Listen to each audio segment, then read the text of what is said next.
పిత పుత్ర పవిత్రాత్మ నామమున ఆమేన్. క్రీస్తునాథుని యందు ప్రియమైనటువంటి దేవుని బిడలారా, తపస్సు కాలం వాక్య ధ్యానాంశానికి మీ అందరినీ ప్రేమతో ఆహ్వానిస్తూ ఉన్నాను.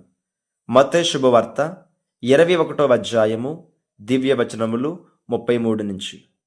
మరి ఒక ఉపమానమును ఆలకింపుడు. యజమానుడు ఒకడు ద్రాక్ష తోటను నాటించి చుట్టూ కంచె వేయించును. గానుగ కొరకు గోతెను త్రవ్వించి గోపురము కట్టించి కాపులకు కవులకిచ్చి దూరదేశమునకు వెళ్ళెను. ద్రాక్ష పండ్లు కోతక వచ్చినప్పుడు తన భాగమును తెచ్చుకొనుటకై కౌలుదారు యొద్దకు తన సేవకులని పంపెను. కాని వారు యజమానుని సేవకులను కొట్టి ఒకరిని చంపిరి, మరొకని రాళ్ళ దెబ్బలకు గురి చేసిరి. క్రీస్తునాథుని యందు ప్రియమైనటువంటి సోదరి సోదరులారా, ఈ తపస్సు కాలంలో దేవుడు మనలను మార్పు కోసం పిలుస్తూ ఉన్నాడు. ఈరోజు వాక్యాలు మనకి ఒక గొప్ప సత్యం చెబుతూ ఉన్నాయి. అసూయ, ద్వేషం మనిషిని పాపానికి నడిపిస్తాయి. కానీ దేవుని తలంపు ఎప్పుడు నెరవేరుతుందని మనకి ప్రభు చెప్తూ ఉన్నాడు. నేటి మొదటి పట్టణంలో మనం యేసేపు యొక్క కథను వింటూ ఉన్నాం. సువార్త పట్టణంలో యేసుక్రీస్తు ప్రభువారు ద్రాక్షతరపమానమును చెప్తూ ఉన్నాడు. ఈనాటి పఠనాలు ఆధారం చేసుకుని ముఖ్యంగా మనము 3 సందేశాలని నేర్చుకోవడానికి ప్రయత్నం చేద్దాం.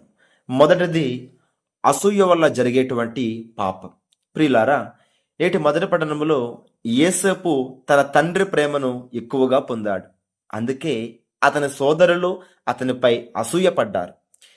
ఆ అసూయ చివరకు వారిని క్రూరమైన నిర్ణయం తీసుకునేలా చేసింది. తన సొంత సహోదరుడిని బానిసగా అమ్మేశారు. మన జీవితాల్లో కూడా ఇదే జరుగుతుంది.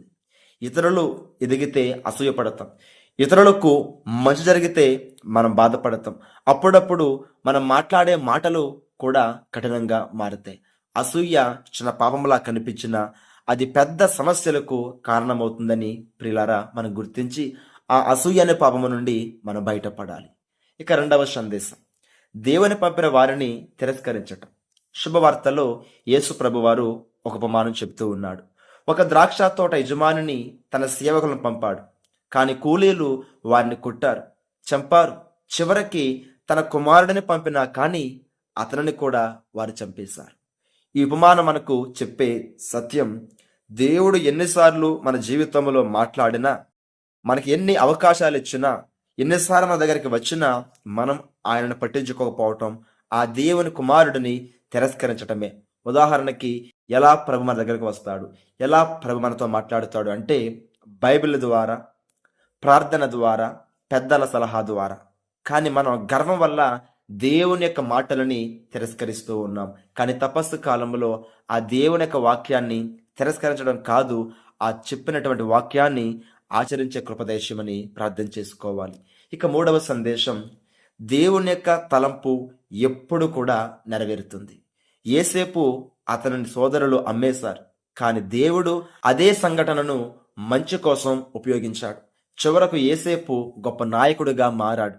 అలాగే ప్రపంచమంతా కూడా తిరస్కరించిన యేసును దేవుడు రక్షణకు మూలకోనపు రాయిగా, ఒక మూలరాయిగా చేశాడు. ప్రియులారా, మన జీవితంలో కూడా కష్టాలు వస్తాయి. కానీ దేవునిపై విశ్వాసం ఉంటే చివరకు మనకు మంచి జరుగుతుందని మనం అర్థం చేసుకోవాలి. ఇంకా మనకి వాక్యం సులభంగా అర్థం కావడానికి ఒక చిన్న కథని మనం ధ్యానం చేసుకుందాం. ఒక చిన్న గ్రామంలో 2 స్నేహితులు ఉండేవారు. ఒకరు చాలా కష్టపడి పనిచేసేవాడు, మరొకడు అతను చూసి ఎప్పుడు కూడా అసూయపడేవాడు. ఒకరోజు కష్టపడి పని చేసినటువంటి ఒక స్నేహితుడు మంచి ఉద్యోగం పొందాడు. అసూయపడే స్నేహితుడు అతనిపై చెడు మాటలు చెప్పడం ప్రారంభించాడు. కొన్ని నెలల తర్వాత అతనికి అర్థమైంది, ఇతరుల విజయాన్ని చూసి అసూయపడటం వల్ల తన జీవితం చెడిపోతుందే తప్ప బాగుపడదని అతను గుర్తించాడు. ఆ రోజు నుంచి అతను అసూయను వదిలి కష్టపడడం ప్రారంభించాడు.